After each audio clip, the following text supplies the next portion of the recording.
Hi everyone, welcome back to the video. I'm back once again. In this lesson, we will learn about ay. শব্দের শেষে যদি ay থাকে তাহলে আমরা কি উচ্চারণ করব?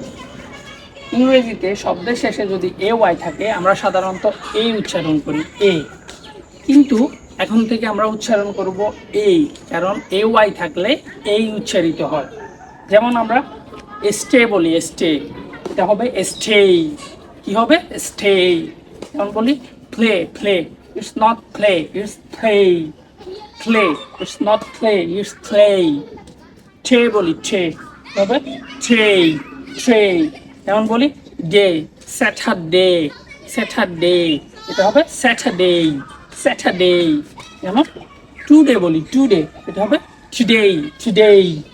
ডিসপ্লে বলি, মোবাইলের display, it's not display, it's display. Way, এটা হবে ওয়ে, এটা হচ্ছে শোয়া সাউন্ড শর্ট বাউল সাউন্ড ওয়ে। স্প্রে, আমরা বলি birthday, birthday, it's not birthday, it's not birthday, it's birthday.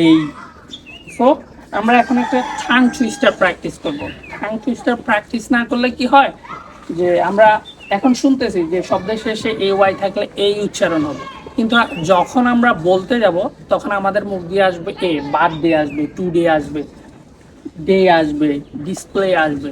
ঠাং twister কিন্তু বাংলায়ও আছে। পাখি পাকা পেঁপে খায়, আমরা এটা ছোট থাকতে বলতাম না, যে কতবার বলতে পারবো পাখি, পাখি পাকা পেঁপে পাখি পাকা পেঁপে খায়, এটা আমরা কতবার টানা বলতে পারবো। এটা কিন্তু একটা বাংলা টাং টুইস্টার, আমার এখনই আটকে যাচ্ছে। সো ইংলিশেও ঠাং টুইস্টার আছে। সো আমরা এওয়াই দিয়ে একটা ঠাং টুইস্টার প্র্যাকটিস করব।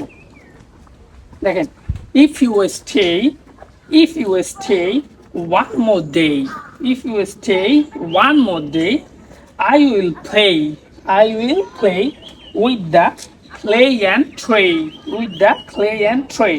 If you stay now, if you stay one more day, one more day, দেখেন day, if you stay one more day, I will play with the clay and tray.